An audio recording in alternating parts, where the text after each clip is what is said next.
श्री रामचंद्र जी राजा दशरथ की मृत्यु का समाचार सुनकर अति व्याकुल हो जाते हैं और सामान्य मानव की तरह ही व्यवहार करते हैं।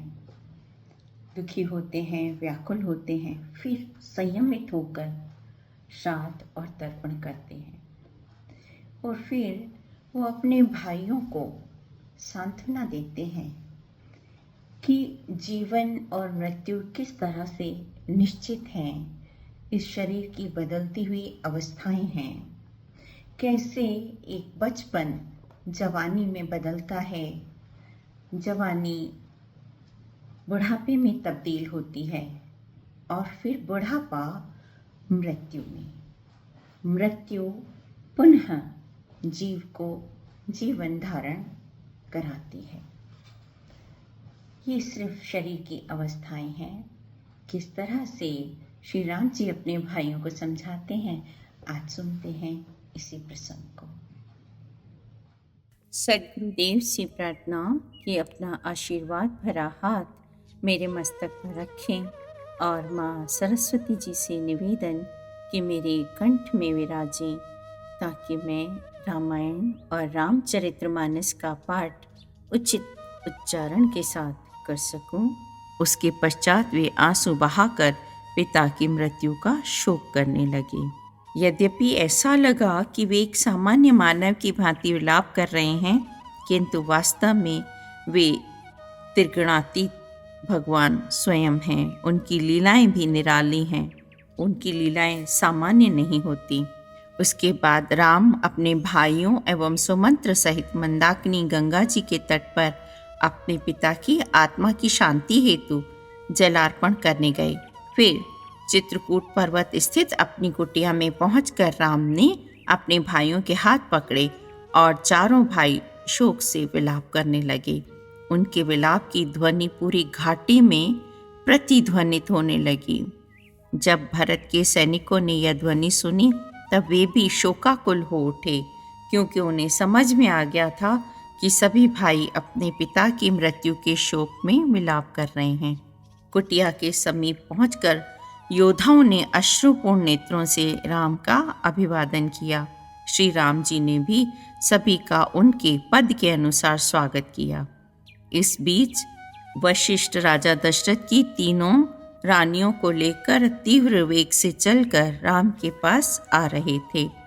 जब वे मंदाकिनी गंगा जी के तट पर पहुंचे तब उन्होंने राम द्वारा अपने स्वर्गीय पिता को अर्पित वस्तुओं के बचे हुए अवशेष देखे।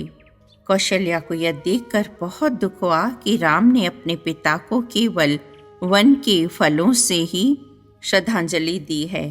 कौशल्या को यह अच्छा नहीं लगा। फिर भी उन्होंने विचार किया कि सत्यता यही है कि मनुष्य जिन देवताओं की आराधना करता है उन देवताओं को वह वही भोजन के अंश देता है जिसको खाकर उनका भक्त अपना निर्वाह करता है। राम तुरंत खड़े होकर अपनी माताओं के चरण स्पर्श करने लगे। जब वे उनके चरण छूने के लिए झुके तब उनकी माताएं उनकी पीठ पर लगी धूल साफ करने लगीं।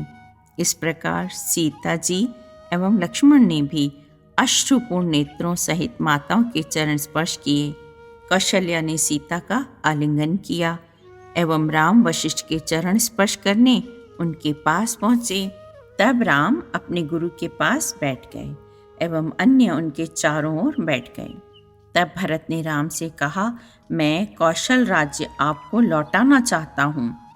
यद्यपि वहाँ उपस्थित अन्य सभी ने इसकी सराहना की, किंतु राम ने कहा, मेरे प्रिय भरत, इस भौतिक विश्व में कोई भी स्वतंत्र रूप से कार्य नहीं कर सकता।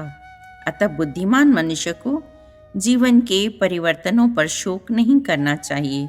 संयोग का अंत वियोग ही होता है।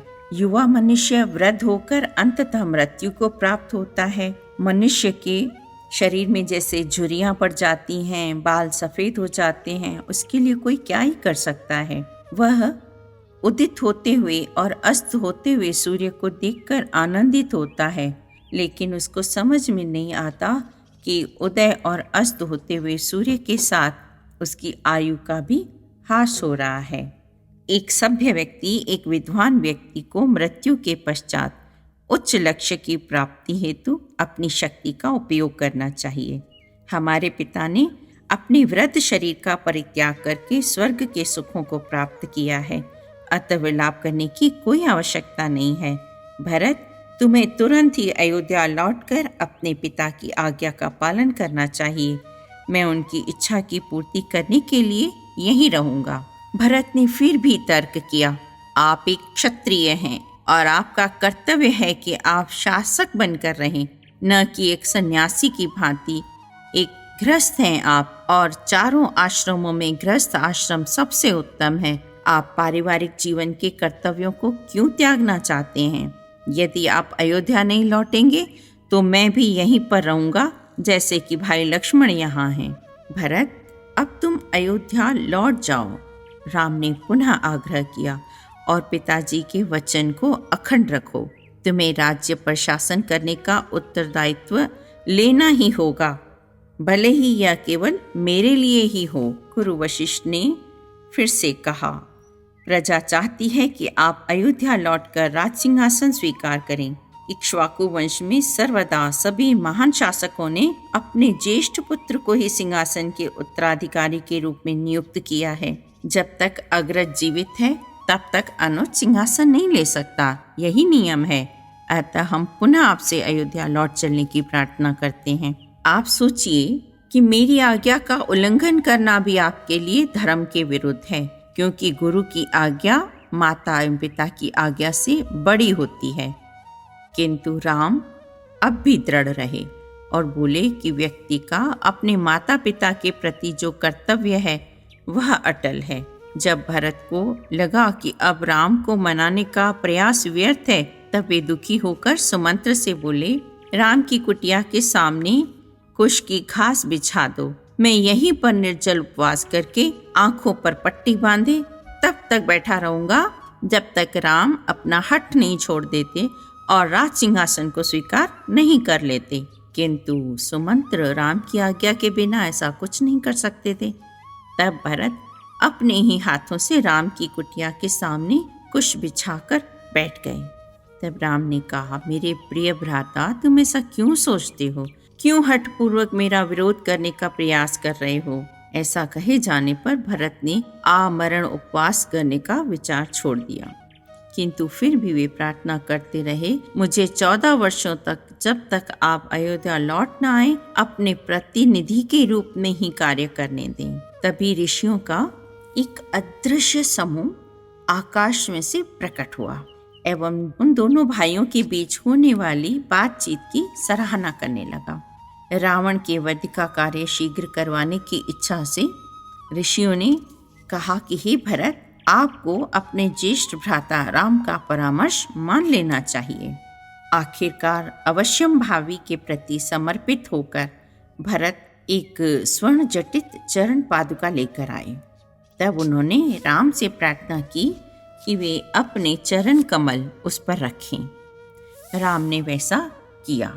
फिर वह चरण पादुका भरत को लौटा दी। तब उस चरण पादुका को हाथ में लेकर भरत ने राम को प्रणाम किया और कहा, साम्राज्य के शासन का भार इन चरण पादुकाओं को देकर मैं वृक्ष की छाल से निर्मित वस्त्र एवं जटा धारण करके अयोध्या के बाहर रहूंगा। हे राम, मैं आपकी प्रतीक्षा में फलों और फूलों पर ही अपना निर्वाह करूंगा। मैं वही खाऊंगा।